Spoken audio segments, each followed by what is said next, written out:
تعرفوا الفرق ما بين who, whom and whose؟ تابع معايا في هذا الفيديو راح نكتشفه.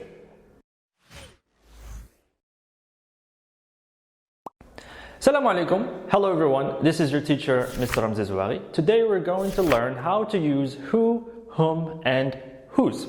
Let's start with who. Who is a subject pronoun and we usually use it to ask for the person that does an action or did an action. نستعملوها باش نسقسيو على الشخص اللي يقوم بالفعل.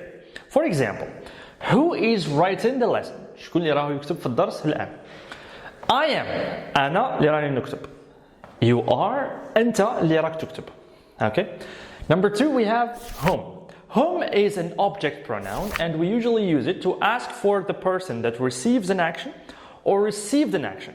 Okay. نستعملوها باش نسقسيو على الشخص اللي يستقبل الأكشن. For example, whom are you inviting to the party? Okay. شكون اللي راح تعرض للحفلة؟ نجاوبه I'm inviting Jacob.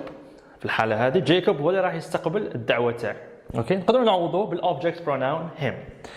Number three, we have whose. Whose سهلة خلاص is a WH question that we use to ask for possessives باش نسقسيو على الملكيات. For example, whose glasses are these? Okay. لمن هذه النظارات؟ نجاوبوا they are mine. هذه mine راهي possessive pronoun.